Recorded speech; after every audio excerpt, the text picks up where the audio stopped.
Hello. Hopefully the setup will work today. Who knows? Hopefully you can hear me and the music, and they are not too terrible one versus the other.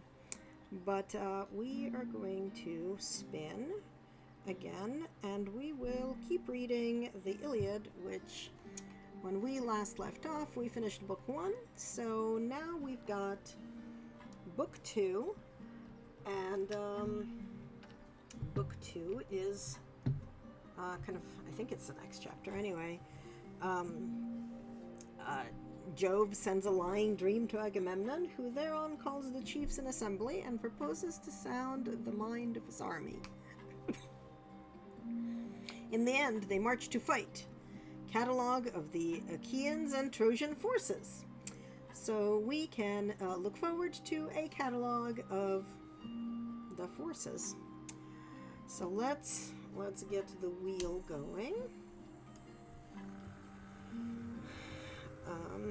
Again, hoping for consistency in my spinning, hoping to try to remember to keep my hands in view, and also reading. So, now the other gods and the armed warriors on the plain slept soundly, but Jove was wakeful, for he was thinking how to do honor to Achilles, and destroyed much people at the ships of the Achaeans. In the end, he deemed it would be best to send a lying dream to King Agamemnon. So he called one to him and said to it, "Lying dream, go to the ships of the Achaeans, into the tent of Agamemnon, and say to him, word for word, as I now bid you. Tell him to get the Achaeans instantly under arms, for he shall take Troy. There are no longer divided counsels among the gods. Juno has brought them to her own mind, and the woe betides the Trojans." The dream went when it had heard its message, and soon reached the ships of the Achaeans. It sought Agamemnon, son of Atreus, and found him in his tent, wrapped in a profound slumber. It hovered over his head in the likeness of Nestor, son of Neleus, whom Agamemnon honored above all his counselors, and said, "You are sleeping, son of Atreus. One who has the welfare of his host and so much other care upon his shoulders should dock his sleep. Hear me at once, for I come as a messenger from Jove, who, though he be not near, yet takes thought for you and pities you. He bids you get the Achaeans instantly under arms, for you shall take Troy. There are no longer divided counsels among the gods. Juno has brought them over to her own mind, and woe betides the Trojans at the hands of Jove. Remember this, and when you wake, see that it does not escape you." The dream then left him, and he thought of things that were surely not to be accomplished. He thought that on that same day he was to take the city of Priam, but he little knew what was in the mind of Jove, who had many another hard-fought fight in store, like for Danaans and Trojans. Then presently he woke, with the divine message still ringing in his ears. So he sat upright, and put on his soft shirt so fair and new, and over this his heavy cloak. He bound his sandals on to his comely feet, and slung his silver-studded sword about his shoulders.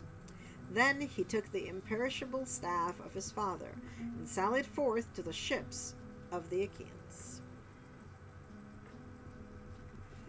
The goddess Dawn now wandered her way to vast Olympus, that she might herald day to Jove and to the other immortals, and Agamemnon sent the criers round to call the people in assembly.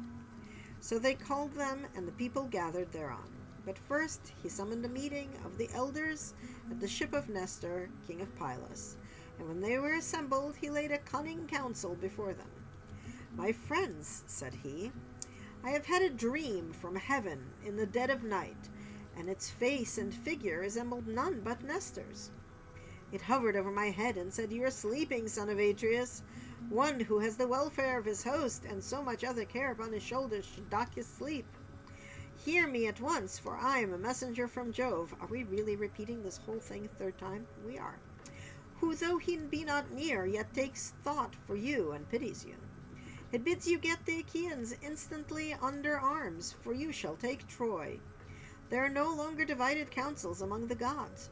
Juno has brought them over to her own mind, and woe betides the Trojans at the hands of Jove. Remember this." The dream then vanished, and I awoke. Let us now, therefore, arm the sons of the Achaeans, but it will be well that I should first sound them, and to this end I will tell them to fly with their ships, but do you others go about among the host and prevent their doing so. What? He then sat down, and Nestor, the prince of Pylos, with all sincerity and goodwill, addressed them thus. "My friends," he said, "princes and counselors of the Argives, if any other man of the Achaeans had told us of this dream, we should have declared it false, and would have had nothing to do with it. But he who has seen it is the foremost man among us. We must therefore set about getting the people under arms." With this he led the way from the assembly, and the other sceptred kings rose with him in obedience to the word of Agamemnon. But the people pressed forward to hear. They swarmed like bees that sally from some hollow cave and flit in countless throng among the spring flowers, bunched in knots and clusters. Even so did the mighty multitudes pour from ships and tents to the assembly, and range themselves upon the wide-watered shore, while among them ran wildfire Rumor, messenger of Jove, urging them ever to the fore. Thus they gathered in a pell-mell of mad confusion, and the earth groaned under the tramp of men as the people sought their places. 9 heralds went crying about among them to stay their tumult, and bid them listen to the kings till at least they were got into their several places and ceased their clamor. Scroll. Then King Agamemnon rose, holding his scepter. This was the work of Vulcan, who gave it to Jove, the son of Saturn. Jove gave it to Mercury, slayer of Argus, guide and guardian. King Mercury gave it to Pelops, the mighty charioteer, and Pelops to Atreus, shepherd of his people. Atreus, when he died, left it to Thistis, rich in flocks, and Thistis in his turn left it to be borne by Agamemnon, that he might be lord of all Argos and of the isles. Leaning then on his scepter, he addressed the Argives. "My friends," he said, "heroes, servants of Mars, the hands of heaven have been laid heavily upon me. Cruel Jove gave me his solemn promise that I should sack the city of Priam before returning, but he has played me false, and is now bidding me go ingloriously back to Argos with the loss of much people. Such is the will of Jove, who has laid many a proud city in the dust, as he will yet lay others, for his power is above all. It will be a sorry tale hereafter, that an Achaean host, at once so great and valiant, battled in vain against men fewer in number than themselves, but as yet the end is not in sight. Think that the Achaeans and Trojans have sworn to a solemn covenant, and that they have each been numbered, the Trojans by the roll of their households, and we by companies of 10. Think further that each of our companies desired to have a Trojan householder to pour out their wine. We are so greatly more in number that full many a company would have to go without its cupbearer. But they have in the town allies from other places, and it is these that hinder me from being able to sack the rich city of the Ilias. 9 of Jove's years are gone. The timbers of our ships have rotted. Their tackling is sound no longer.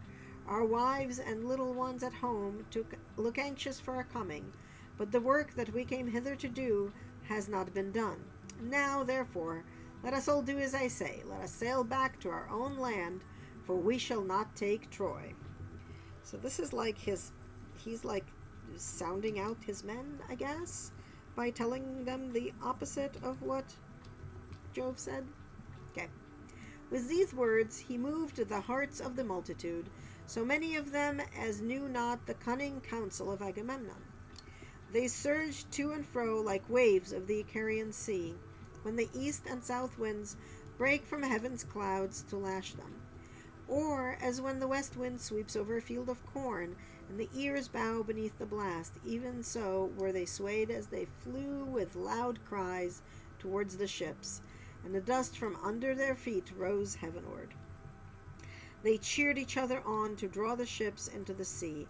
They cleared the channels in front of them. They began taking away the stays from underneath them, and the welkin rang with the glad cries, so eager were they to return. Then surely the Argives would have returned after a fashion that was not fated. But Juno said to Minerva, Alas, daughter of aegis-bearing June, unweariable shall the Argives fly home to their own land over the broad sea, and leave Priam and the Trojans the glory of still keeping Helen, for whose sake so many of the Achaeans have died at Troy, far from their homes? Go about at once among the host, and speak fairly to them, man by man, that they draw not their ships into the sea. Minerva was not slack to do her bidding. Down she darted from the topmost summit of Olympus, and in a moment she was at the ships of the Achaeans. There she found Ulysses, peer of Jove in council, standing alone. He had not yet laid a hand upon his ship, for he was grieved and sorry. So she went close up to him and said, Ulysses, noble son of Laertes, are you going to fling yourself into your ship and be off home to your own land in this way? Will you leave Priam and the Trojans the glory of still keeping Helen, for whose sake so many of the Achaeans have died at Troy, far from their homes? Go about at once among the host, and speak fairly to them, man by man, that they draw not their ships into the sea. Ulysses knew the voice as that of the goddess. He flung his cloak from him and set off to run. His servant, Eurybates, a man of Ithaca, who waited on him, took charge of the cloak, whereupon Ulysses went straight up to Agamemnon and received from him his ancestral imperishable staff. With this he went about among the ships of the Achaeans. Whenever he met a king or chieftain, he stood by him and spoke him fairly. Sir, said he, this flight is cowardly and unworthy. Stand to your post, and bid your people all keep their places. You do not yet know the full mind of Agamemnon. He was sounding us, as ere long will visit the Achaeans with his displeasure. We will not, all of us at the council, to hear what he then said. See to it lest he be angry and do us a mischief. For the pride of kings is great, and the hand of Jove is with them. But when he came across any common man who was making a noise, he struck him with his staff and rebuked him, saying, Sirrah, hold your peace, and listen to better men than yourself. You are a coward and no soldier. You are nobody either in fight or council. We cannot all be kings. It is not well that there should be many masters. One man must be supreme. One king, to whom the son of scheming Saturn had given the scepter of sovereignty over you all. Thus masterfully did he go about among the host, and the people hurried back to the council from their tents and ships, with the sound of the thunder of surf when it comes crashing down upon the shore, and all the sea is in an uproar.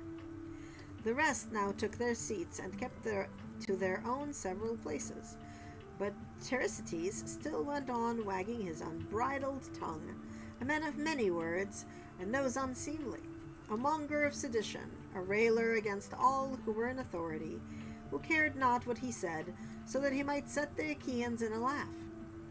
He was the ugliest man of all those that came before Troy, bandy-legged, lame of one foot, with his two shoulders rounded and hunched over his chest. His head ran up to a point, but there was little hair on top of it. Achilles and Ulysses hated him worst of all, for it was with them that he was most wont to wrangle. Now, however, with a shrill, squeaky voice, he began heaping his abuse on Agamemnon. The Achaeans were angry and disgusted, yet none the less he kept on brawling and bawling at the son of Atreus. Agamemnon, he cried, what ails you now, and what more do you want? Your tents are filled with bronze and with fair women, for whenever we take a town, we give you the pick of them. Would you have yet more gold, which some Trojan is to give you as a ransom for his son, when I or another Achaean has taken him prisoner? Or is it some young girl to hide and lie with? It is not well that you, the ruler of the Achaeans, should bring them into such misery. Weakling cowards, women rather than men, let us sail home and leave this fellow here at Troy to stew in his own meads of honor and discover whether we were of any service to him or no. Okay, I need to actually look at what I am doing over here, at least briefly. Okay, let's see, where were we? Ah, yes. Achilles is a much better man than he is, and see how he has treated him, robbing him of his prize and keeping it himself. Achilles takes it meekly and shows no fight. If he did, son of Atreus, you would never again insult him. Thus railed Thersites, but Ulysses at once went up to him and rebuked him sternly. Okay, so far, Thersites is like the only sane person who is, willing and able to actually say truth to power, it sounds like. Also, in about 10 minutes, we're going to have a little tiny ad break, which is good because it will give me an opportunity to drink some fluids, and everybody else opportunity to go and potentially use bathroom or whatever it is that y'all need to do. Anyway, where were we? Ah, yes, so Ulysses went up to him and rebuked him sternly. Check your glib tongue, Thersites, said he, and babble not a word further. Chide not with princes when you have none to back you. There is no viler creature come before Troy with the sons of Atreus. Drop this chatter about kings, and neither revile them nor keep harping about going home. We do not yet know how things are going to be, nor whether the Achaeans are to return with good success or evil. How dare you jibe at Agamemnon because the Danaans have awarded him so many prizes? I tell you, therefore, and it shall surely be, that if I again catch you talking such nonsense, I will either forfeit my own head and be no more called father of Telemachus, or I will take you, strip you stark naked, and whip you out of the assembly till you go blubbering back to the ships. On this, he beat him with his staff about the back and shoulders, till he dropped and fell a-weeping. The golden scepter raised a bloody weal on his back, so he sat down frightened and in pain, looking foolish as he wiped the tears from his eyes. The people were sorry for him, yet they laughed heartily, and one would turn to his neighbor, saying, Ulysses has done many a good thing ere now in fight and council, but he never did give the Argives a better turn than when he stopped this fellow's mouth from prattling further. He will give the kings no more of his insolence. Oh my god, there's like a dog yipping outside, and I hope you guys can't hear it, because it's kind of annoying. Thus said the people. Then Ulysses rose, scepter in hand, and Minerva, in the likeness of a herald, bade the people be still, that those who were from far might hear him and consider his counsel. He therefore, with all sincerity and goodwill, addressed them thus. King Agamemnon, the Achaeans are for making you a byword among all mankind. They forget the promise they made you when they set out from Argos, that you should not return till you had sacked the town of Troy, and like children or widowed women, they murmur and would set off homeward. True, it is that they have had toil enough to be disheartened. A man chafes at having to stay away from his wife, even for a single month, when he is on a shipboard, at the mercy of wind and sea, but it is now 9 long years that we have been kept here. I cannot, therefore, blame the Achaeans if they turn restive. Still, we shall be shamed if we go home empty after so long a stay. Therefore, my friends, be patient yet a little longer, that we may learn whether the prophesying of Calchas were false or true. All who have not since perished must remember, as though it were yesterday or the day before, how the ships of the Achaeans were detained in Aulis when we were on our way hither to make war on Priam and the Trojans. We were ranged around about a fountain, offering hecatombs, I still need to look up what that means, to the gods upon their holy altars, and there was a fine plane tree from beneath which the wildest stream of pure water. Then we saw a prodigy, for Jove sent a fearful serpent out of the ground, with blood-red stains upon its back, and it darted from under the altar onto the plane tree. Now there was a brood of young sparrows, quite small, upon the topmost bough, peeping out from under the leaves, 8 in all, and their mother that hatched them made 9. The serpent ate the poor chirping things, while the old bird flew about lamenting her little ones. But the serpent threw his coils about her and caught her by the wing as she was screaming.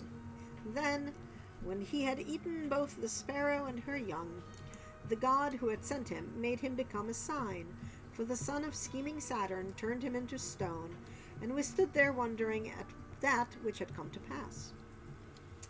Seeing then that such a fearful portent had broken in upon our Hectone, Calchas forthwith declared to us the oracles of the heaven. Why, Achaeans, said he, are you thus speechless? Jove has sent us this sign long in coming, and long ere it be fulfilled, though its fame shall last forever. As the serpent ate the 8 fledglings and the sparrow that hatched them, which makes 9, so shall we fight 9 years at Troy, but in the 10th shall take the town. This was what he said, and now it is all coming true. Stay here, therefore, all of you, till we take the city of Priam. On this, the Argives raised a shout, till the ships rang again with the uproar. Nestor, knight of Gerene, then addressed them. Shame on you, he cried, to stay talking here like children, when you should fight like men. Where are our covenants now, and where the oaths that we have taken? Shall our counsels be flung into the fire, with our drink offerings and the right hands of fellowship wherein we have put our trust? We waste our time in words, and for all our talking here shall be no further forward. Stand therefore, son of Atreus, by your own steadfast purpose. Lead the Argives on to battle, and leave this handful of men to rot, who scheme, and scheme in vain, to get back to Argos ere they have learned whether Jove be true or a liar. For the mighty son of Saturn surely promised that we should succeed when the Argives set sail to bring death and destruction upon the Trojans. He showed us favorable signs by flashing his lightning on our right hands. Therefore let none make haste to go till he has first lain with the wife of some Trojan. Gross. And avenged the toil and sorrow that he has suffered for the sake of Helen. Nevertheless, if any man is in such haste to be at home again, let him lay his hand to his ship, that he may meet his doom in the sight of all. But, O king, consider and give ear to my counsel, for the word that I say may not be neglected lightly. Divide your men, Agamemnon, into their several tribes and clans, that clans and tribes may stand by and help one another. If you do this, and if the Achaeans obey you, you will find out who, both chiefs and peoples, are brave and who are cowards, for they will vie against the other. Thus you shall also learn whether it is through the counsel of heaven or the cowardice of men that you shall fail to take the town. And Agamemnon answered Nestor, you have again outdone the sons of the Achaeans in counsel. Would, by Father Jove, Minerva, and Apollo, that I had among them 10 more such counselors, for the city of King Priam would then soon fall beneath our hands, and we should sack it. But the son of Saturn afflicts me with bootless wranglings and strife. Achilles and I are quarreling about this girl, in which matter I was the first to offend. If we can be of one mind again, the Trojans will not stave off destruction for a day. Now, therefore, get your morning meal, then our hosts join in fight. Whet well your spears, see well to the ordering of your shields, give good feed to your horses, and look your chariots carefully over, that we may do battle the livelong day, for we shall have no rest, nor for a moment, till night falls to part us. The bands that bear your shields shall be wet with the sweat upon your shoulders. Your hands shall weary upon your spears. Your horses shall steam in front of your chariots. And if I see any man shirking the fight, or trying to keep out of it at the ships, there shall be no help for him, but he shall be a prey to dogs and vultures." Thus he spoke, and the Achaeans roared applause, as when the waves ran high before the blast of the south wind, and break on some lofty headland, dashing against it and buffering it without creasing, as the storms from every quarter drive them. Even so did the Achaeans rise and hurry in all directions to their ships.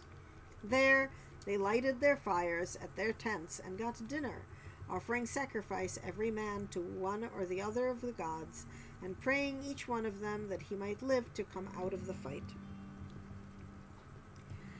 Agamemnon, king of men, sacrificed a fat 5-year-old bull to the mighty son of Saturn, and invited the princes and elders of his host. First he asked Nestor and King Idomeneus.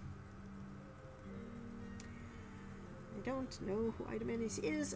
Then the 2 Ajaxes and the son of Tydeus, and sixthly Ulysses, peer of gods in council. But Menelaus came of his own accord, for he knew how busy his brother then was. They stood round the bull with the barley meal in their hands, and Agamemnon prayed, saying, "Jove, most glorious, supreme, that dwellest in heaven, and ridest upon the storm cloud, grant that the sun may not go down, nor night fall, till the palace of Priam is laid low, and its gates are consumed with fire. Grant that my sword may pierce the shirt of Hector about his heart, and that full many of his comrades may bite the dust as they fall dying around him." Scroll, scroll, scroll. Thus he prayed, but the son of Saturn would not fulfill his prayer. He accepted the sacrifice, yet none the less increased their toil continually. Ah, yes. And we are now in an ad break.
I think the ad break is done. Just need to get my touch portal working again. Come on, touch portal. There we go. Okay. Shall we continue the fun that is the weirdnesses of Agamemnon? Okay, let's see. Where were we? Where were we? The gods were playing with Agamemnon, I think, mostly. Okay, let's see. Yes, so thus he prayed, but the son of Saturn would not fulfill his prayer. He accepted the sacrifice, yet nonetheless increased their toil continually. When they had done praying and sprinkling the barley meal upon the victim, they drew back its head, killed it, and then flayed it. You know, they really, I know they mean the bull, I really do, but when they talk about the victim, I just feel like they're describing human sacrifice. They cut out the thigh bones, wrapped them round in 2 layers of fat. Okay, also, it's like they took the same descriptive paragraph from book 1, where they had a sacrifice, and they just kind of pasted it in here. And I get that there's repeating motifs, but really? Okay, so they wrapped them round in 2 layers of fat and set pieces of raw meat on the top of them. These they burned. These they burnt upon the split logs of firewood, but they spitted the inward meats and held them in the flames to cook. When the thigh bones were burned and they had tasted the inward meats, they cut the rest up small, put the pieces upon spits, roasting them till they were done, and drew them off. Then, when they had finished their work, and the feast was ready, they ate it, and every man had his full share, so that all were satisfied. As soon as they had had enough to eat and drink, Nestor, knight of Gerene, began to speak. "King Agamemnon," said he, "let us not stay talking here, nor be slack in the work that heaven has put in our hands. Let the heralds summon the people to gather at their several ships. We will then go about amongst the host, that we may begin fighting at once." Thus did he speak, and Agamemnon heeded his words. He at once set the criers round to call the people in assembly. Again. So they called them, and the people gathered thereon. The chiefs about the sons of Atreus chose their men and marshaled them, while Minerva went among them holding her priceless aegis that knows neither age nor death. From it there waved 100 tassels of pure gold, all deftly woven, and each one of them worth 100 oxen. With this she darted furiously everywhere among the hosts of the Achaeans, urging them forward, and putting courage into their hearts of each, so that he might fight and do battle without ceasing. Thus war became sweeter in their eyes, even then returning home in their ships. As when some great forest fire is raging upon a mountain top, and its light is seen afar, even so, as they marched, the gleam of their armored flashing up into the firmament of heaven.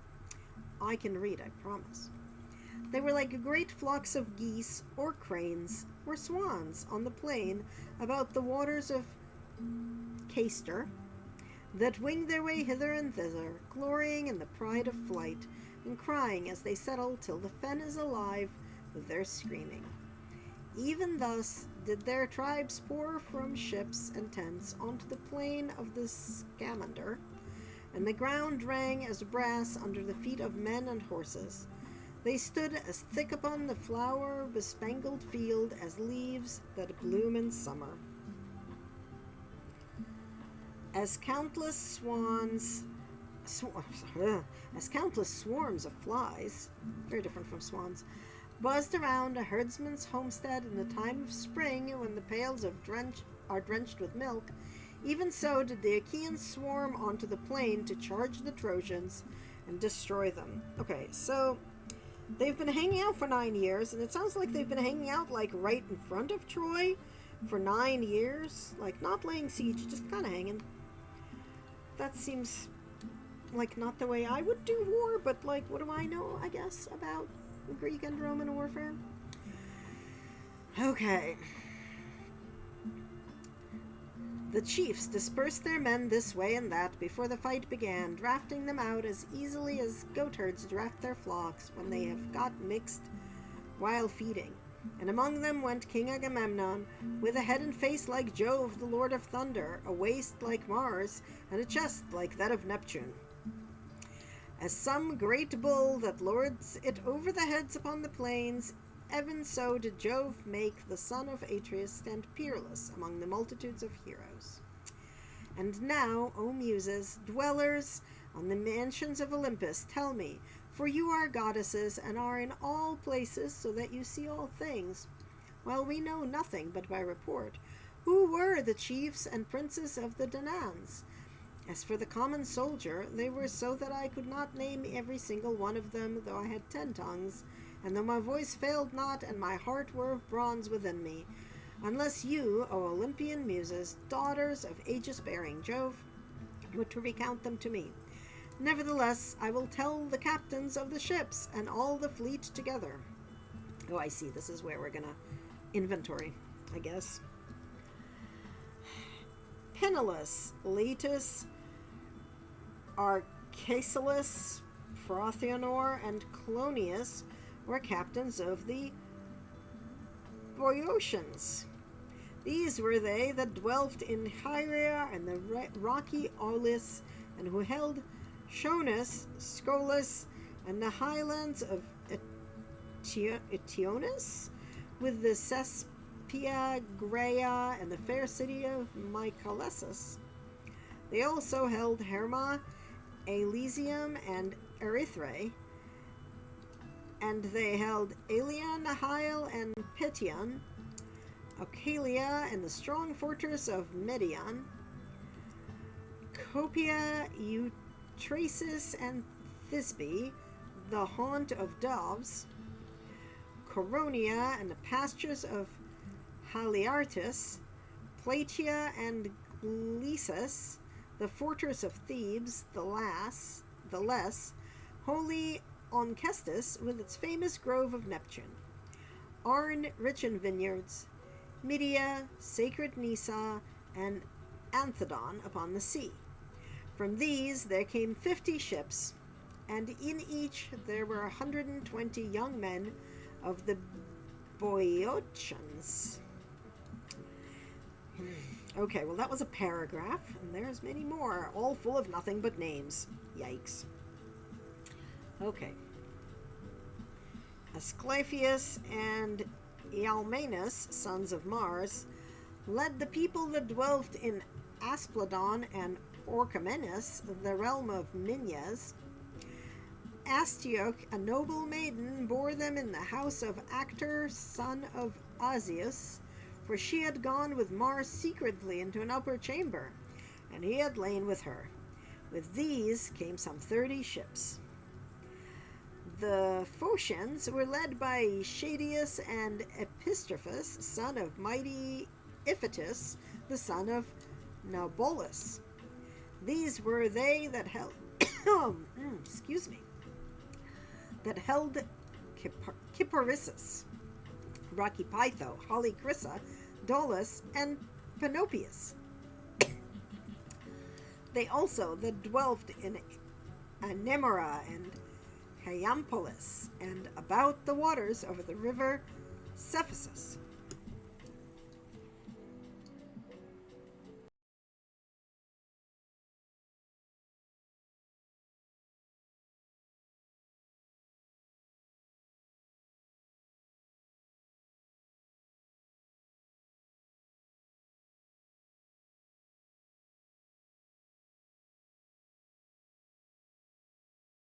Sorry about that. I can't tell whether it's just allergies or a cold or what. I know it's not COVID. That's about all I know. All right, where were we? These were they that held Cyparissus, which I think is like Kyparissus, which is kind of tree, but like sort of, kind of tree. Rocky Pytho, Holy Crisa, Daulis, and Panopius. They also that dwelt in Anemora and Hyampolis, and about the waters of the river Cephisus, and Lilaea by the springs of the Cephisus. With their chieftains came 40 ships, and they marshaled the forces of the Phorceans, which were stationed next to the Boeotians on their left. Ajax, the fleet son of Oileus, commanded the Locrians.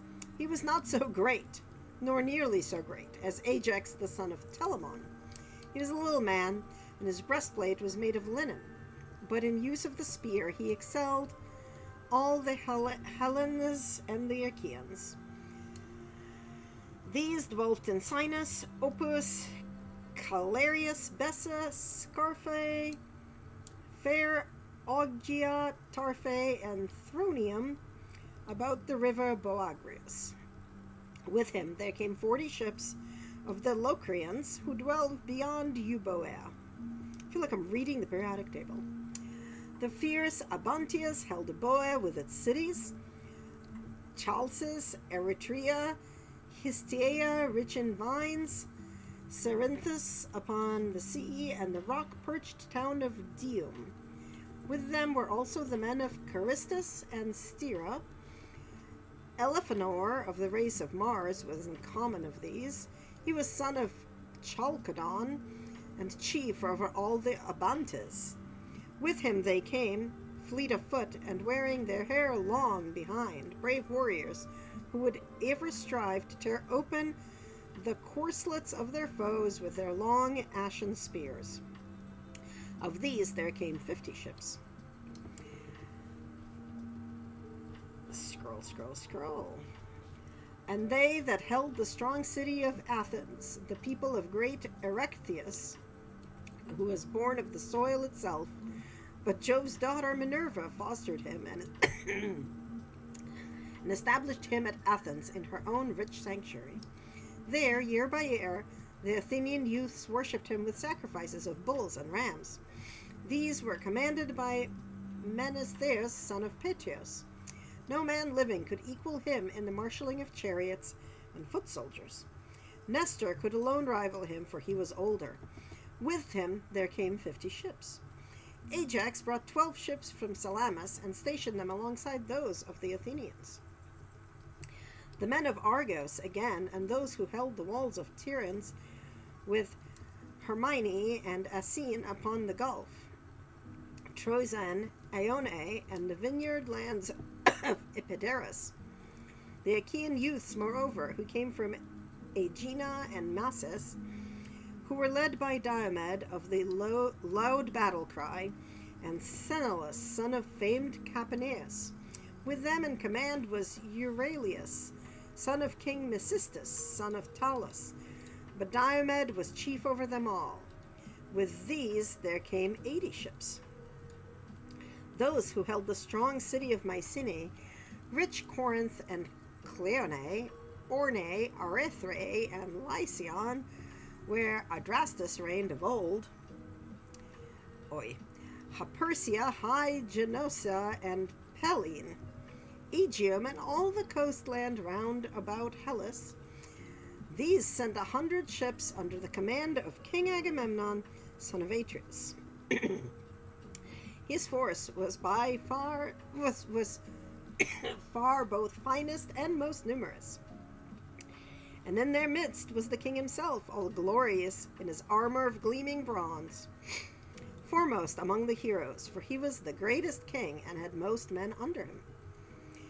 And those that dwelt in Lacedaemon, lying low among the hills, Pharis, Sparta, with Messe the haunt of doves, Bryce, Augean, Amyclae, and Hellas upon the sea, Los, moreover, and Otilius, those were led by Menelaus of the loud battle cry, brother to Agamemnon, and of them there were 60 ships drawn up apart from the others. Among them went Menelaus himself, strong in zeal, urging his men to fight, for he longed to avenge the toil and sorrow that he had suffered for the sake of Helen. The men of Pylos and Arene and Therem, where is the ford of the river Alpheus, strong Aepi, Kyparisses, and Emegeus, Pteleum, Helos, and Dorium, where the Muses met Themorus, and stilled his minstrelsy forever. He was returning from Achalia, where Eurystheus lived and reigned, and boasted that he would surpass even the Muses, daughters of aegis-bearing Jove, if they should sing against him, whereupon they were angry and maimed him. They robbed him of his divine power of song, and thenceforth he could strike the lyre no more. These were commanded by Nestor, knight of Gerene, and with him there came 90 ships. That was a random aside about some dude. Okay. And these that held Arcadia under the high mountain of Cyllene, near the tomb of Aepetus, where the people fight hand to hand, the men of Peneus also, and Orchomenus, rich in flocks, of Rhipae, Stratae, and bleak Enispe, of Tegia and fair Mintinia, of Stamilpus and Parasus. Of these King Agapenor, son of Anchius, was commander, and they had 60 ships.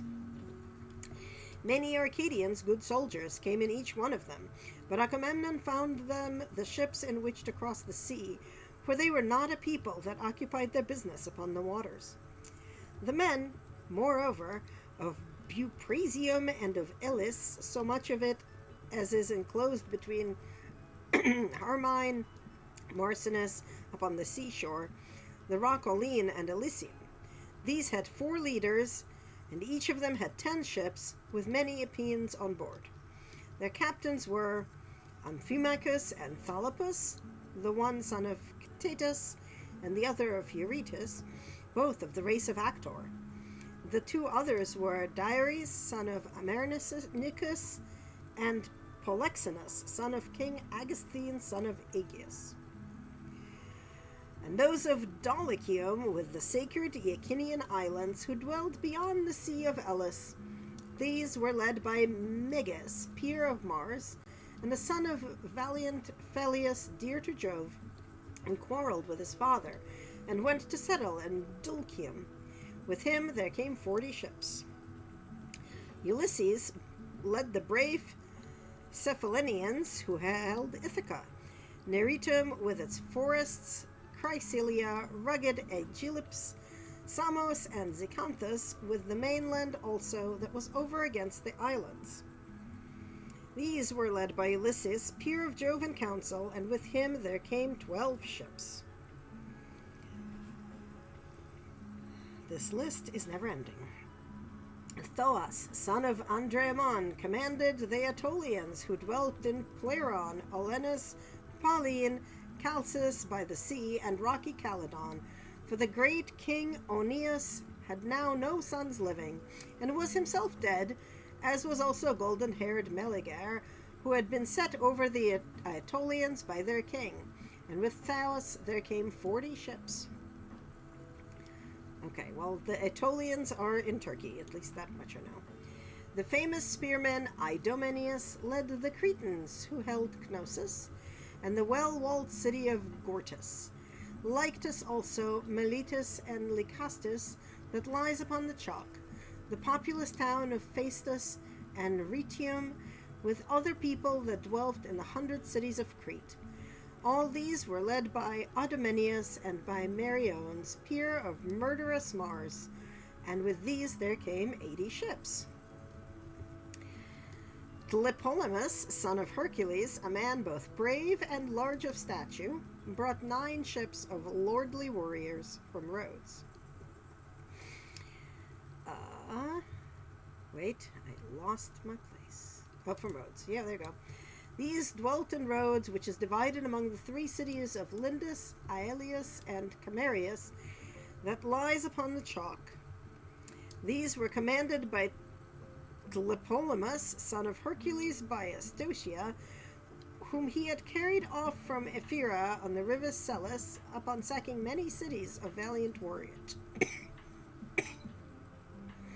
When Tlepolemus grew up, he killed his father's uncle Licymnius, who had been a famous warrior in his time, but was then grown old. On this he built himself a fleet, gathered a great following, and fled beyond the sea, for he was menaced by the other sons and grandsons of Hercules. After a voyage during which he suffered great hardship, he came to Rhodes, where the people divided into 3 communities according to their tribes and were dearly loved by Jove, the lord of gods and men. Wherefore the son of Saturn showered down great riches upon them. And Nereus brought 3 ships from Seme. Nereus, who was the handsomest man that came up under Ilias of all the Danaans after the son of Peleus. But he was a man of no substance, and had but a small following. Okay, so he was pretty, but dumb, is what you're saying. Okay, scroll. And those that held Niceris, Craphastus, and Cases, with Cos, the city of Eurypylus, and the Chaldean islands, these were commanded by Phidippus and Antiphus, 2 sons of King Thessalus, the son of Hercules. And with them there came 30 ships. Those again who held Pelasgic Argos, Alos, Alope, and Trachis, and those of Thea and Hellas, the land of fair women, were called Myrmidons, Hellenes, and Achaeans. These had 50 ships, over which Achilles was in command, but they now took no part in the war, inasmuch as there was no one to marshal them. For Achilles stayed by his ships, furious about the loss of the girl Briseis, whom he had taken from Lyrnessus at his own great peril, when he had sacked Lyrnessus and Thebe, and had overthrown Minos and Episiphus, king of King Evenor, son of Seleucus. For her sake, Achilles was still grieving, but ere long he was again to join them. And those that held Pylis and the flowery meadows of Parassus, sanctuary of Ceres, Eton, the mother of sheep, Antrim upon the sea, and Telium that lies upon the grasslands. Of these brave Protesilaus had been captain while he was yet alive, but he was now lying under the earth.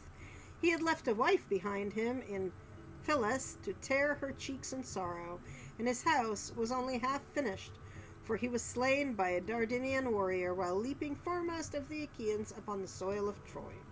Still, though his people mourned their chieftain, they were not without a leader, for Podarcas of the race of Mars marshaled them. He was son of Iphiclus, rich in sheep, who was the son of Phylacus, and he was own brother to Protesilaus, only younger. Protesilaus being at once the elder and more valiant. So the people were not without a leader, though they mourned him when they lost him. With him there came 40 ships. And those that held Pherae by the Boebean lake, with Boeb, Galliphorae, and the populous city of Iolcus, with their 11 ships, were led by Eumelus, son of Admetus, whom Alcestis bore to him, loveliest of the daughters of Peleus. Oh my God. And those that had Methone and Thamurica, with Meliboa and rugged Olizon, these were led by the skillful archer Philoctetes, and they had 7 ships, each with 50 oarsmen, all of them good archers. But Philoctetes was lying in great pain in the island of Lemnos, where the sons of the Achaeans had left him, for he had been bitten by a poisonous water snake. There he lay, sick and sorry, and full soon did the Argives come to miss him. But his people, though they felt his loss, were not leaderless, for Midon, the bastard son of Eolus by Rain, set them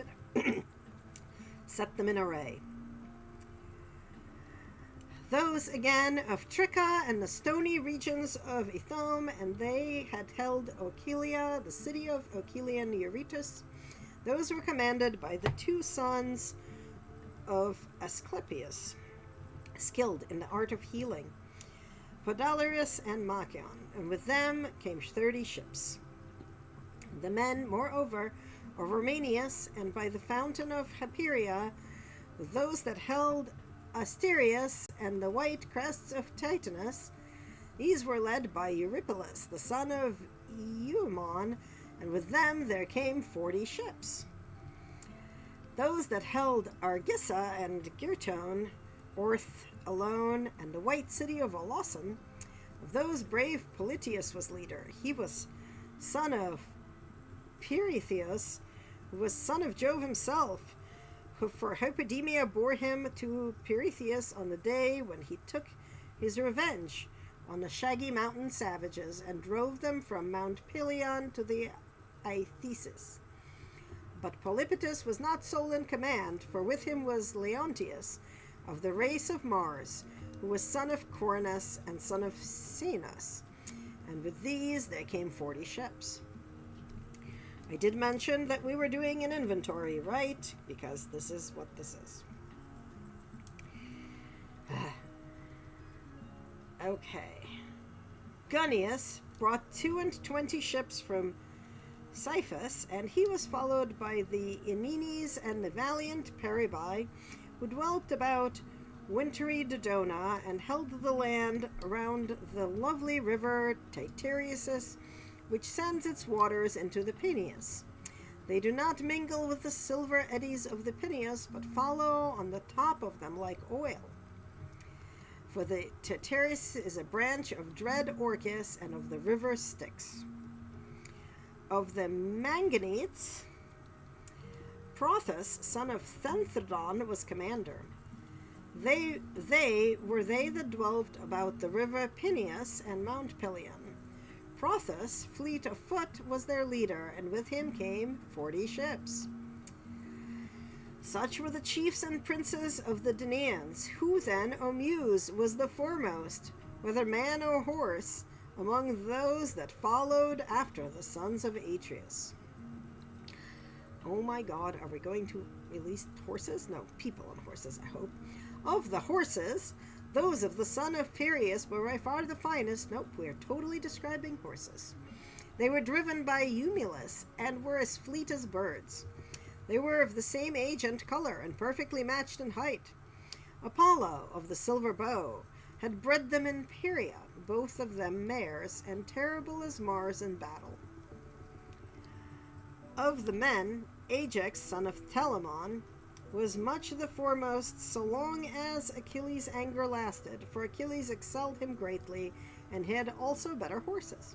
But Achilles was now holding aloof at his ship by reason of his quarrel with Agamemnon, and his people passed their time upon the seashore, throwing discs or aiming with spears at a mark and in archery. Their horses stood each by his own chariot, champing lotus and wild celery.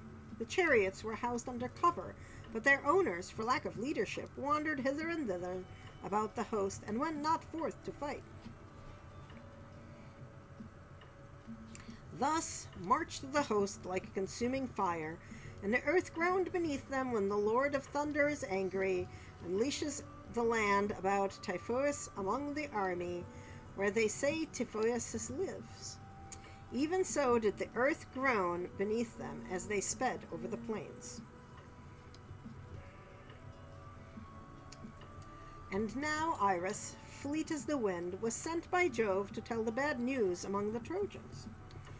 They were gathered in assembly, old and young, at Priam's gates, and Iris came close up to Priam, speaking with the voice of Priam's son Polites, who, being fleet of foot, was stationed as watchman for the Trojans on the tomb of old Aeetes, to look out for any sally of the Achaeans. In his likeness, Iris spoke, saying, "Old man, you talk idly as in time of peace, while war is at hand. I have been in many a battle, but never yet saw such a host as is now advancing. They are crossing the plain to attack the city, as thick as leaves or as the sands of the sea. Hector, I charge you above all others, do as I say. There are many allies dispersed about the city of Priam, from distant places, and speaking diverse tongues. Therefore, let each chief give orders to his own people, setting them severally in array and leading them forth to battle. Thus she spoke, but Hector knew that it was the goddess, and at once broke up the assembly. The men flew to arms, all the gates were opened, and the people thronged through them, horse and foot, with the tramp as of a great multitude. Now there is a high mountain before the city, rising by itself upon the plain.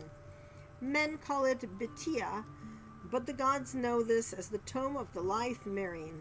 Here the Trojans and their allies divided their forces. Priam's son, great Hector of the gleaming helmet, commanded the Trojans, and with him were arrayed by far the greater number and most valiant of those who were longing for the fray. The Dardanians were led by the brave Aeneas, whom Venus bore to Anchises when she, goddess though she was, had lain with him upon the mountain slopes of Ida. He was not alone, for with him were the two sons of Antior, Archilochus and Acamas, both skilled in all the arts of war. They that dwelt in Telia, under the lowest spurs of Mount Ida, men of substance, who drink the limpid waters of the Aspis and are of Trojan blood, these were led by Pendarus, son of Lycaon, whom Apollo had taught to use a bow. I see we now are going to enumerate the Trojans.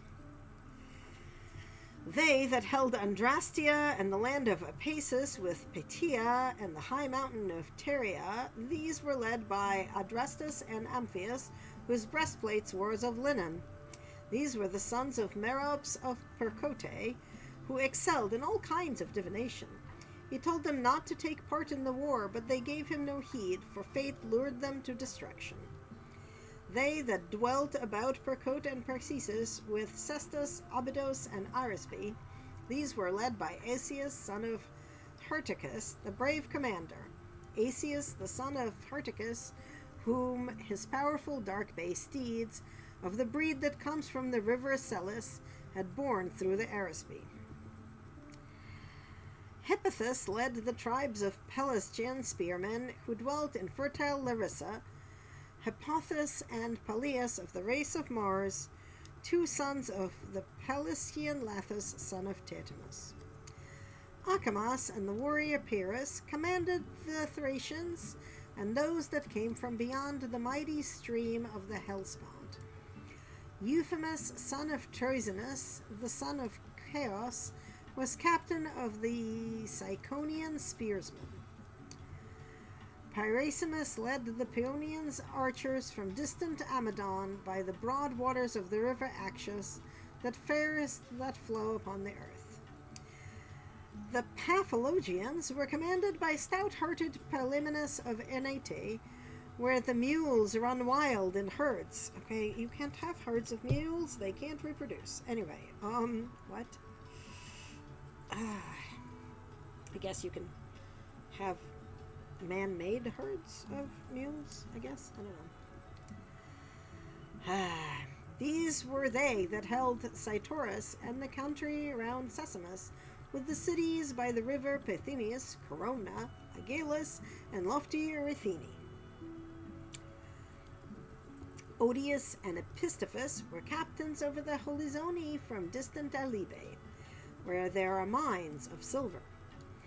Chromis and Anomus, the augur, led the Mysians, but his skill in augury availed not to save him from destruction, for he fell by the hand of the fleet descendant of Aeacus in the river, where he slew others also of the Trojans.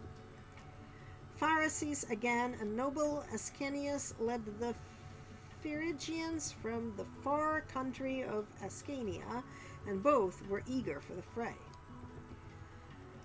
Mesthalus and Antiphanes commanded the Ammonians, son of Telemenes, born to him of the Gygaean lake. These led the Meonians who dwelt under Mount Tumulus. Scroll. Oh my god, end is in sight. Nastus led the Syrians, men of a strange speech. These held Miletus and the wooded mountains of Theiris, with the water of the river Meander and the lofty crests of Mount Mycele. These were commanded by Nestus and Amphimachus, the brave sons of Nomion. He came into the fight with gold about him like a girl. Fool that he was, his gold was of no avail to save him, for he fell in the river by the hand of the fleet descendants of Aeacus, and Achilles bore away his gold.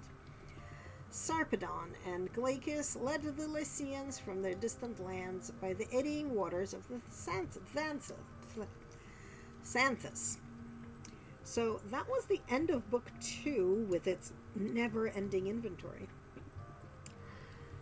Book 3, a little preface says, Alexandria, also called Paris, challenges Menelaus. Helen and Priam view the Achaeans from the wall.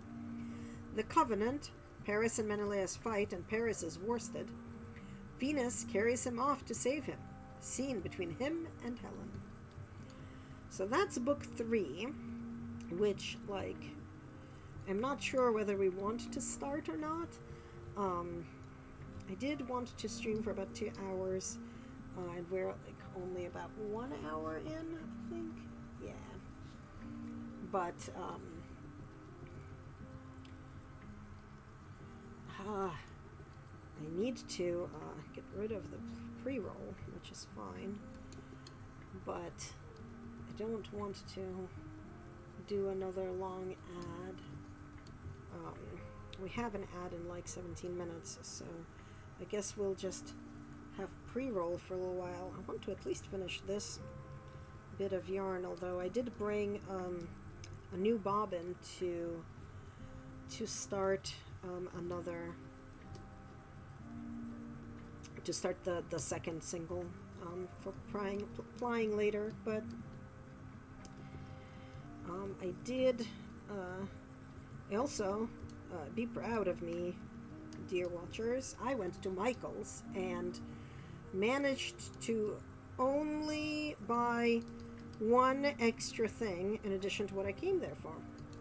I went for 4 different colors of DMC floss and some 14 count Ada cloth. I can't remember last time I did anything on Ada cloth. I've been doing all of my counted cross stitch on even weave, but I got a pattern yesterday from Sleeping Luna Designs, and it calls for 14 count Ada, and I did not feel like adjusting it, so I picked up some 14 count Ada, and I picked up those little cards that you can buy to wind your DMC floss onto, with a metal ring to put them on. So that was my unplanned purchase for $3. But I picked that up just because DMC floss really works better when you can wind it on those things. So yeah, picked up that. So I do have a new cross stitch project to start. I need to remove the existing project off of its Q-snap frame, because it needs to be washed and ironed, and I need to figure out kind of how big it is so I can get a frame for it. It's a 2 days of stitching project, so I'm not gonna go and pay Michael's to get it framed. I'm just gonna buy a frame and put it in there, just because that's how we roll. But I think I'm gonna start that project maybe later tonight. I don't know. I'm not staying up too late because I got to do a bunch of stuff tomorrow. I got to take my car to the dealership for an oil change, and I want them to take a look at the AC, because it's it works, but it's not super consistent. And then I am being emotional support to a friend as they and their soon-to-be former spouse are going through the stuff and dividing it. So it's the item dividing party. And actually, I want to bring maybe I'll bring the cross stitch to that, because My job is to like be emotional support and sit on the couch and more or less do nothing. So having a hand project would be good, although I also have like 100 million knitting projects, obviously. But maybe I'll bring the cross stitch and that should be fine. Let's see. What else is going on with projects? I think that's it.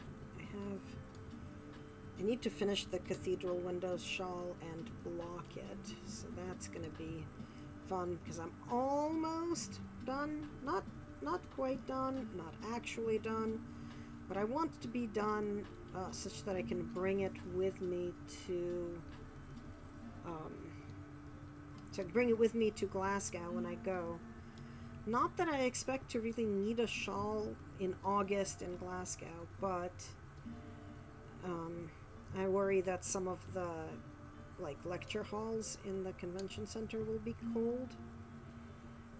So for that I want to have a shawl. I mean, I expect there nothing to be air conditioned because, like, as far as I know, Europe just doesn't air condition things very much compared to the US. But I just still want to be vaguely prepared. Plus, I've never been to Scotland, so for all I know, it's cold there in August. I don't think it is, but more strange things have occurred before. So, yeah. Let me put in some of these guys just to kind of have them there. Oh, good. The hearts are working again. Yesterday the hearts weren't working, and that made me sad. But we are now back to working hearts.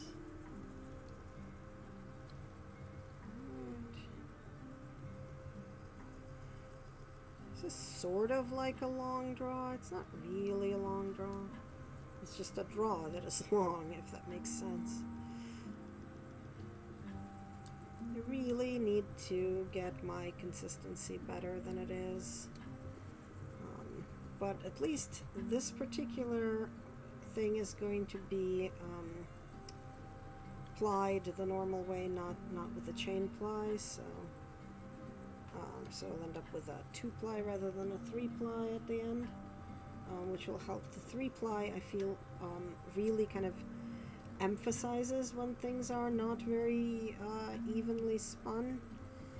The 2-ply a little bit less so, just I think because when things are just a little too fat in chain ply, they're like, because it's a 3-ply, it just gets a little bit fatter than otherwise it would. So. But such is life. Sometimes you end up with slightly fat yarn. Sometimes you have unbalanced singles or just fat singles in general, which is what happens to me mostly. And generally it ends up happening that I have a fat single that's like lining up with a perfectly fine thin single, so it looks real weird, but that does get a little bit better with the washing and stuff. So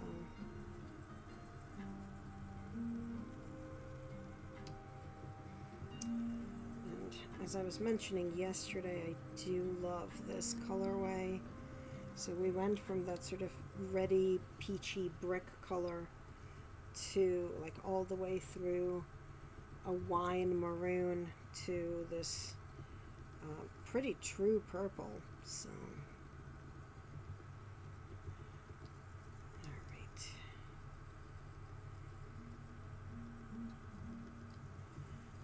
And I don't know how visible the actual like single thread that I'm pulling out is, just because the camera's autofocus is doing whatever it's wont to do through no control of mine, so who knows.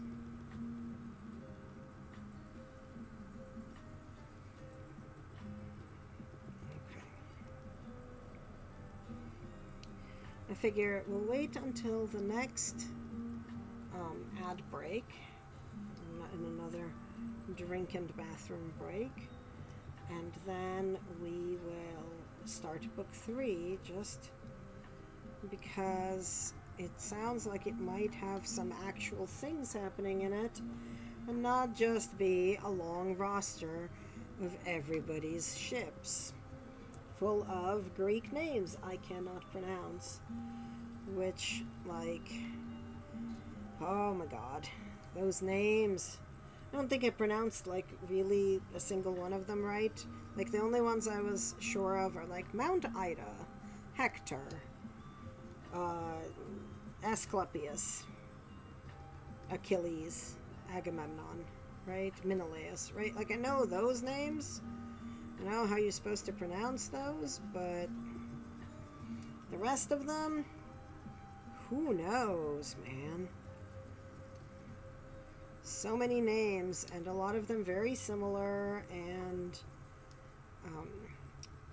just the syllabic structure of Greek is not the same as English, right? So just the way the letters are arranged and what can and can't follow other letters is very different, and it's somewhat closer to Russian, so I think I probably have a leg up to many people, but, like, not enough, right?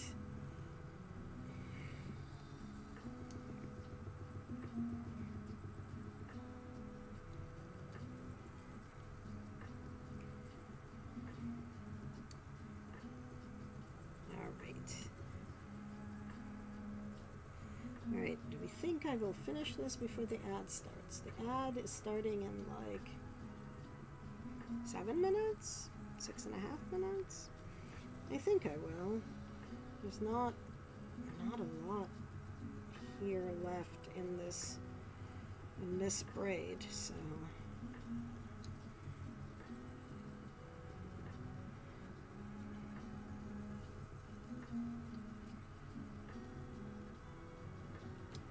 I just don't want to hurry, because that's going to make, for lack of that consistency in thickness that we were talking about. And I am trying to be consistent. Right? It's good to be consistent in these things. The thing I'm a little worried about is that I started spinning it and then decided to split the braid in halves. So I feel like the second single is going to be a little bit shorter than the first. But like, I hadn't done any color transitions before I thought of it, so I'll do what I normally do when I have, like, more of one single left over than the other, and that's, like, finish up with a chain ply. Like, it's a little weird because it suddenly becomes 3-ply, but not, weird enough to really be, like, super noticeable or anything. And for anybody watching who is interested in that sort of thing, this is my Electric Eel 6 wheel. And it's got the auto winder on it, which is why I don't have to stop and adjust my hooks down. There's a battery-powered thingy that moves the hooks up and down the flyer arm by itself, so that the yarn goes on the bobbin neatly and evenly, which you can sort of see, right? Like, the bobbin isn't bumpy, lumpy. So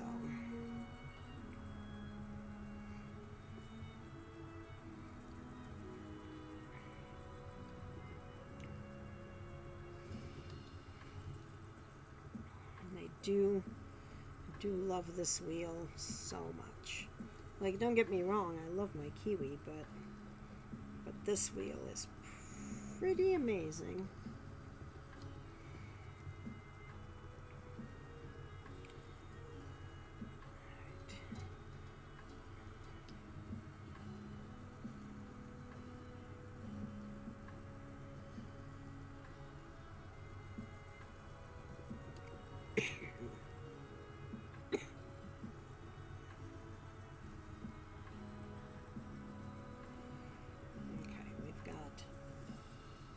3.5 minutes. I don't know if this is actually half of what we had when it was 6 minutes, or not quite. But I still have faith that we will actually finish this in time before the ad happens.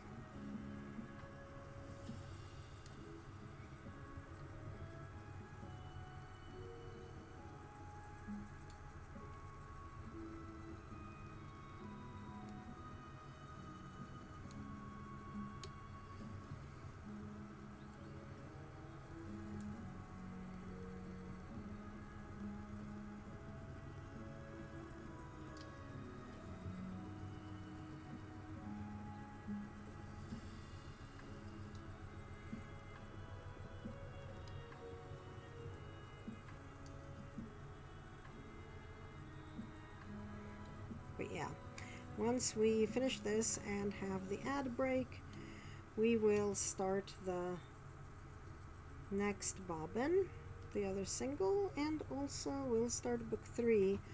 Although starting a new bobbin, I have to pay attention to it for a little bit, and then we can start book 3. I don't know whether we finish book 3 before it's time to go, but it's my current thought. And I'm also going to check on some things during the brief break so that I can verify that I can in fact do that rather than needing to go and do other things since I've been streaming for a bit.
Oh no, the ad is starting in 6 seconds.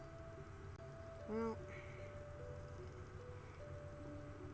that should be okay.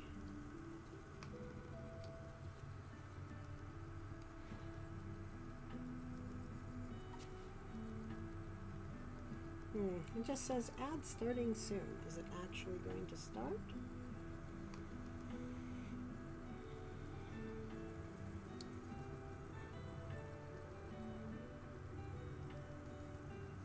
No. My ad manager is weird. Sometimes I just don't understand what it says. It just says ad starting soon, which I was hoping would do the pre-rolls, but I guess it doesn't.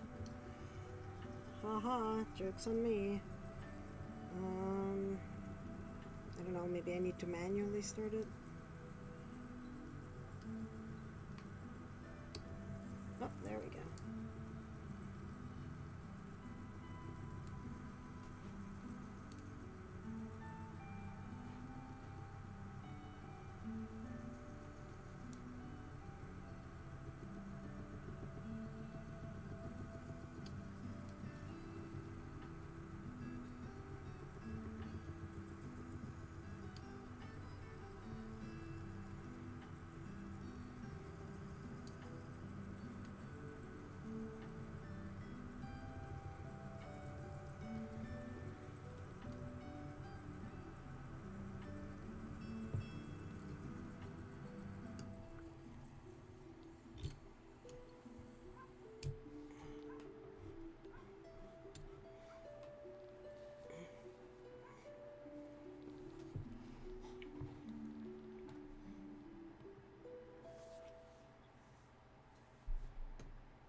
welcome back. So we finished this bobbin, so let's take it off. I find that it's easier to pull the band from the bottom there.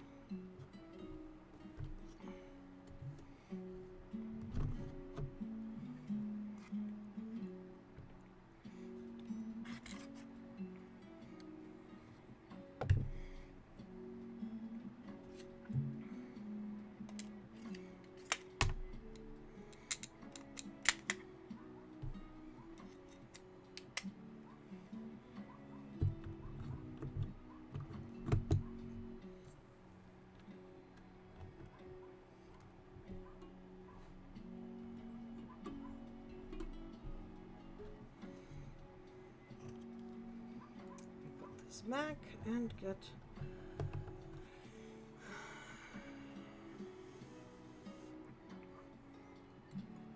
this new bobbin going.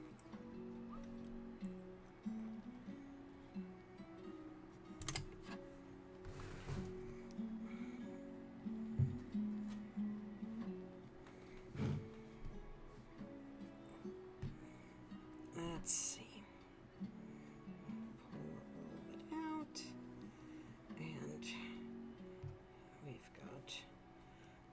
Loop on the leader here.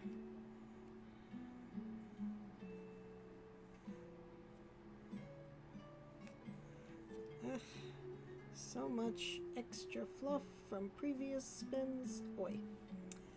Okay, so let's turn this on. Let's turn this on.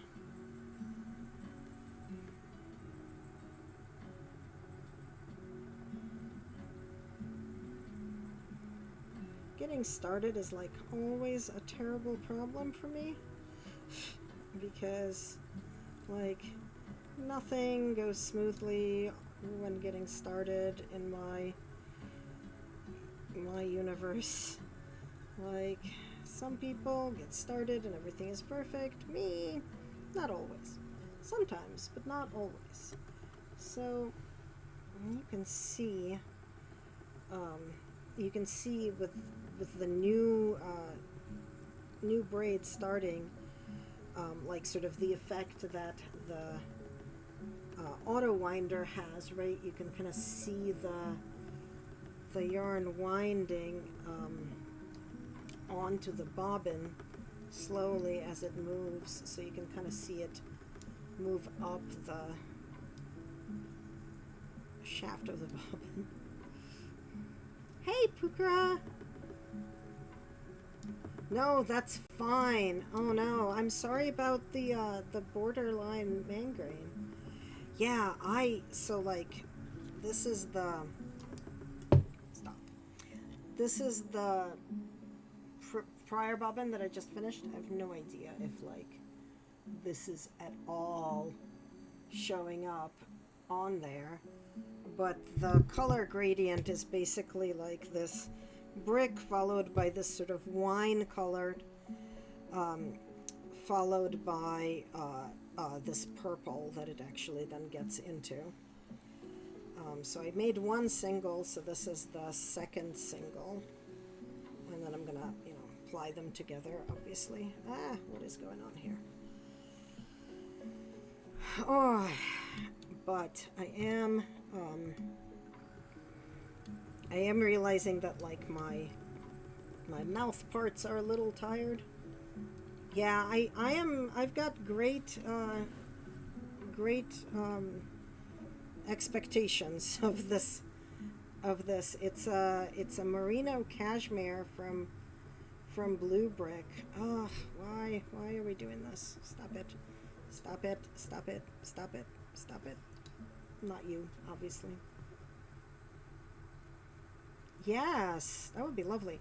I was spinning yesterday and going like, I should read something. I don't know what. And I went on Project Gutenberg, and the Iliad is what I found. And I realized, while as I absolutely read the Odyssey in school, never read the Iliad. As I'm reading it now, I am realizing why. So far, we've read chapter 1 and chapter 2, and chapter 2 consisted primarily of like a detailed description of which dude from which land, son of which other dude, came with how many ships. And then the same but for the Trojans. So, like, now that we're done with literally inventorying the armies, we're supposed to get more stuff. Helen and Priam, and Paris and Menelaus, and Venus carrying off Paris, right? Like, okay, it is worse than the begats in the Bible. Also, let me tell you, I can pronounce all the names in the Bible. I was having a very hard time pronouncing all of these dudes and their names with too many vowels and, like, not enough anything else, basically. Like, it was just,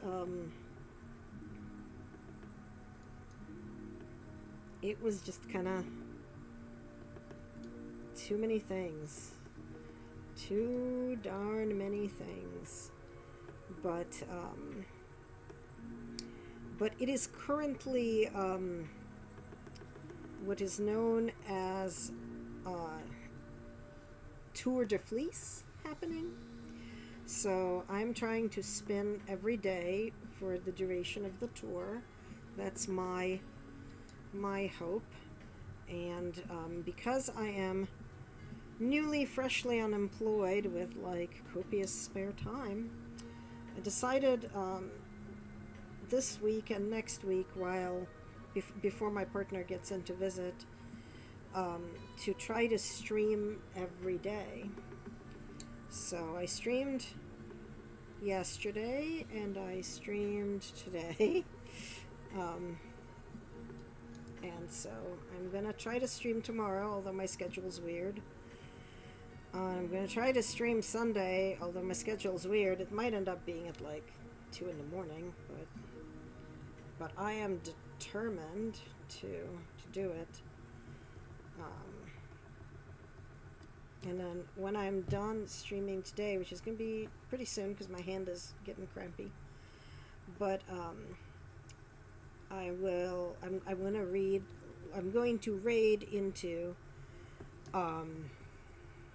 Sleeping Luna Designs, who I met a couple of days ago, when they were also spinning, but they're doing cross-stitch now, and I had bought one of their cross-stitch patterns and need to start it, so I was thinking I might start it while watching them.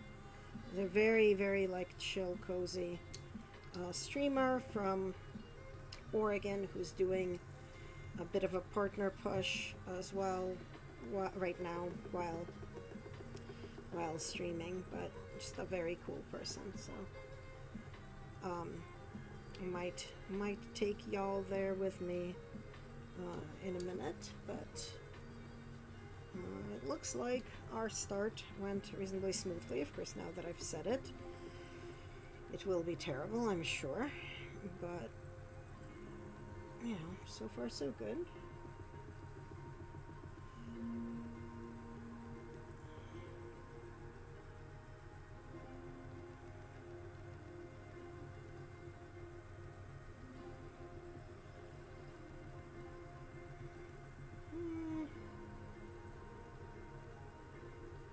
But yeah, I would love to someday do a you read and I spin stream. We should figure out when the heck we can schedule that, but worst case maybe during the day, one of the weekdays next week, because the beauty of the Iliad is that it is freely available on Project Gutenberg. So, like, anybody can pull it up and read along, or just read, especially if you want to go. But hopefully, you'll be up for it and not migraining, and hopefully the current near migraine like doesn't actually become a real migraine, or at least gets better soon if it already has. Also, I am like incapable apparently of keeping my hands in view of the camera, because why would I be able to do that? Okay, does that help? Does the B12 help with migraining?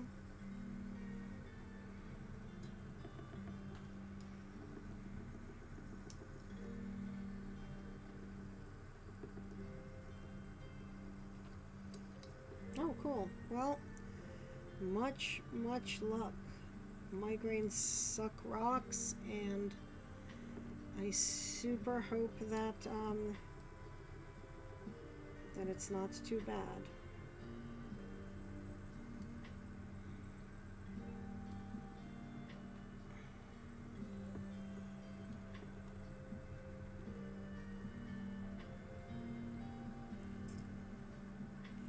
Yes, I picked it back up. I decided I'm going to be spinning every day, and I'm going to try to stream every day. And I was reading book 2 of the Iliad, but my voice is done and is not wanting to do book 3. But we did inventory the entire army of Agamemnon and the entire army of the Trojans. And for posterity, the stream has recorded my inability to pronounce Greek dude names, all 500 million of them. Oy, Mitalia. It is not exciting reading. I am sure it was riveting if you were an ancient Greek going like, ooh, please recite for me the names of all the kings who brought X many ships. Ooh. Wait, what kind of electric ball winder did you get? I gave up on my like little nitpicks one and bought like the jumbo industrial one with like the 2 spinny arms. So 850 yards. Is that yarn for the dress in like all into one cake, or? I have not yet upgraded to that, although the dude who sells these wheels does sell an electric cone winder, which I also have not invested in. Oh, okay. Okay. And I have his wheel, and I have his yarn counter, which is lovely. The yardage counter is very nice. But I have not invested into the cone winder yet.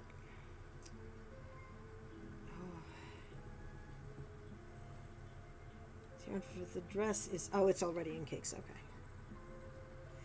How long do you think the dress is going to take you? Like, that just feels like such a giant monumental undertaking.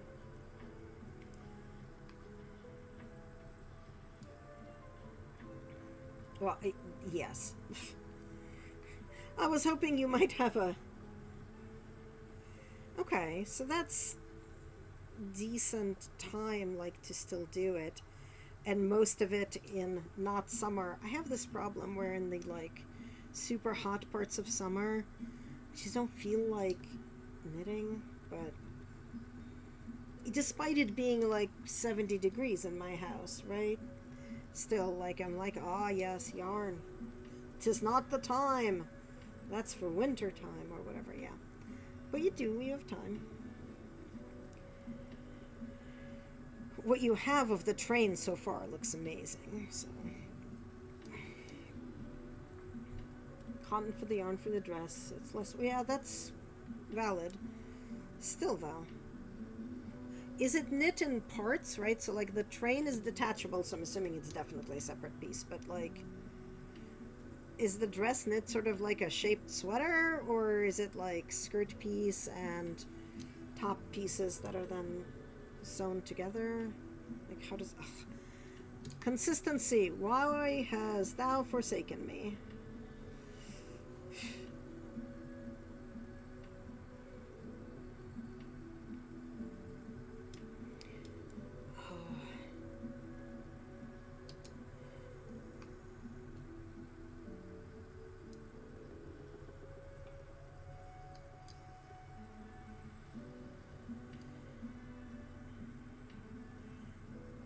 have never, like, done anything as grandiose as a dress. So, going bottom up with it, depending on how heavy the skirt is. If they want me to do it as a single piece or as two. Okay, yeah, valid. Does the pattern not specify, or are you only, like, are you treating the pattern as a guideline full of suggestions as opposed to as instructions?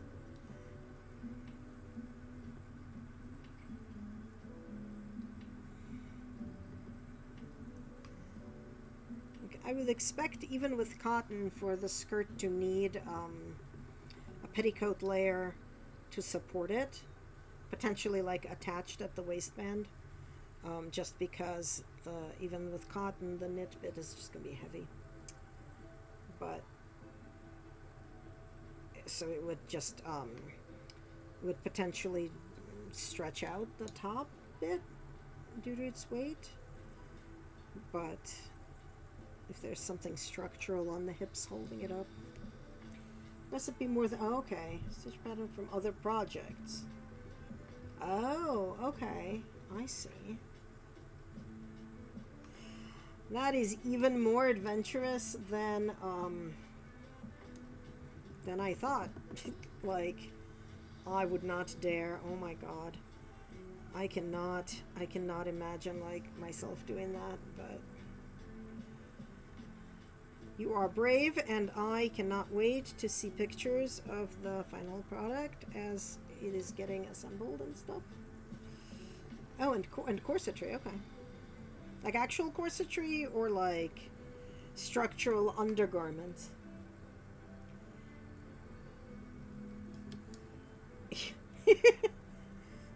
Well, having watched you assemble the stream sweater and like kind of doing the math and working on that, you are very good, from what I can tell, at doing the craft math and like actually ending up with a garment shaped thing on the other end.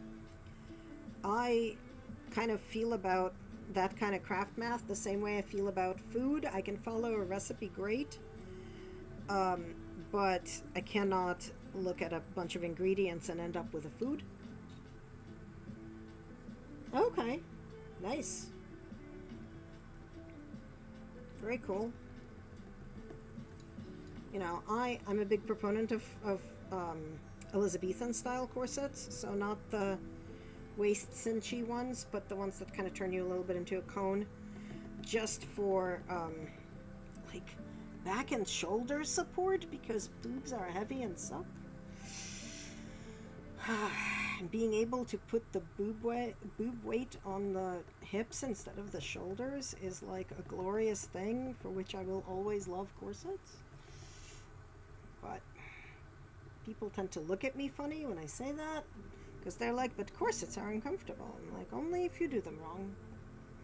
Only if you do them wrong. Also, Victorian corsets have their place in life, but I don't like the silhouette, so I tend to not wear them.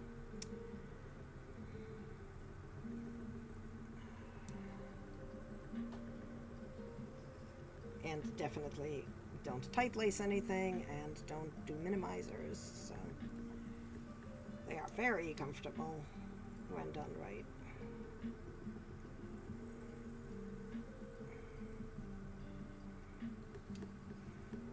Also, thank you for introducing me to Liz's stream. That was a bad influence, because I've now not only bought that pattern, but also, you know, bought all the thread for it today, and 8 a cloth 14 count, which, to be fair, I've not used in like 2 freaking decades, because I tend to go with even weave 28, which is what I was doing my cross stitch on Wednesday, because I was finishing up. Yeah. Wait, I need to go scroll because I want to see what you said. Absolutely do. The Victorian silhouette works better. Yeah, okay. A lot of people forget and realize that. Extreme shapes, just corsetry, but also bust and hip. Yes, and also there are pictures. They are pictures with the equivalent of Photoshop touch-up. Like, nobody was making their actual waist 8 inches wide, right? Like, that's not a thing.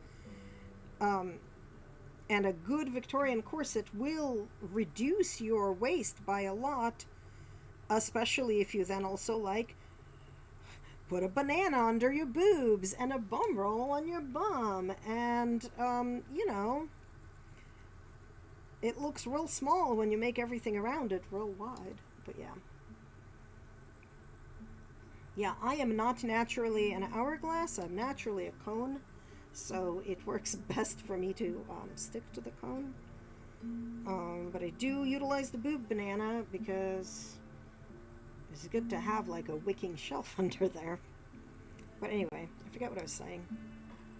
Oh yeah, thank you for taking me to Liz's. I greatly appreciate it, and I will be working on that cross-stitch pattern that I got from her store. Probably later today, because I finished my little wall hanging that says "This too shall pass" in English and Hebrew on it. So I gotta get that washed and ironed and stuff. But yeah, that would be the Elizabethan. So I tend to make them myself. I've started using the spring steel bones for that. I used to use hacksaw blades wrapped in duct tape, which is, you know, poor man's spring steel, but I do like those.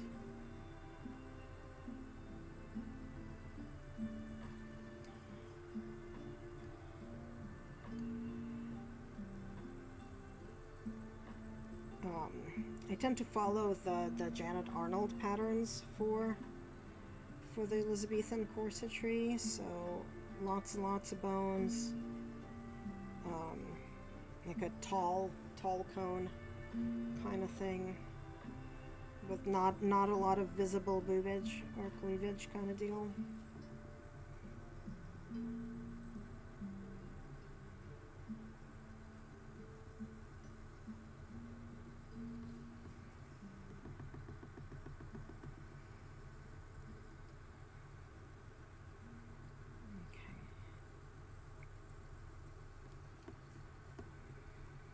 And I think in a couple of minutes, yeah, it's 7:30. In a couple of minutes, it's going to be time to go, and I think Liz is on, so I think we're going to go meet her. It'll be funny. But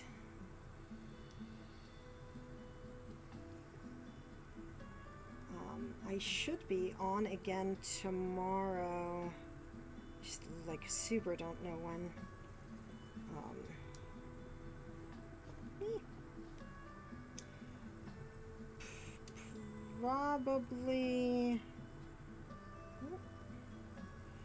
Probably like somewhere between 5 and 7. Tomorrow's Saturday, right? Yeah. But I'm also going to be on Hi Hello Rachel's stream where we're gonna play a one-shot of D&D, so get ready for LARP. Well, thank you for stopping by, and hi, and I will let her know. I hope you have a lot of fun at the LARP. I think you said this was the game you were playing, a Nosferatu Grandma. So I think that's this one, right? So have fun with your Nosferatuing, and you know, monger all the rumors. I think I've exhausted my knowledge of the vampire clans, but yes. Bye. Have fun. Good luck. All right. And yeah, let's pause here. Here's a good place to pause. We're about to finish into the wine color, so it is like extra good.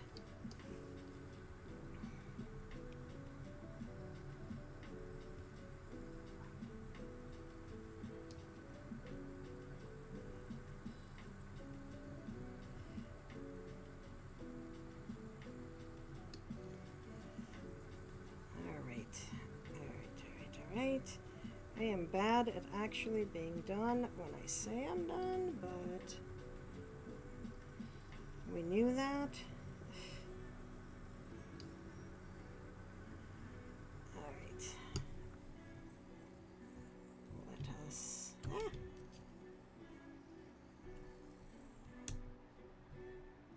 I love the notches on this thing. This is from Spinning Siren, and their stuff is pretty amazing. Okay, there we go. Oh my god, my hand. Let's have a keyboard again. Alright, let me see if I can set up a raid.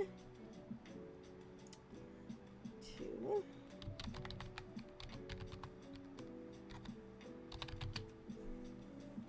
Yeah. And we'll go raid over there.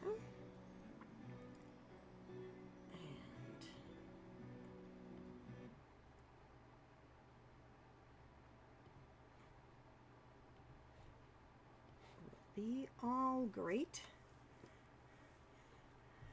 and everybody have the fun.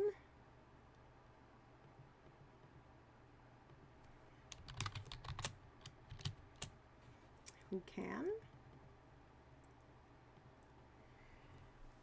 and off we go.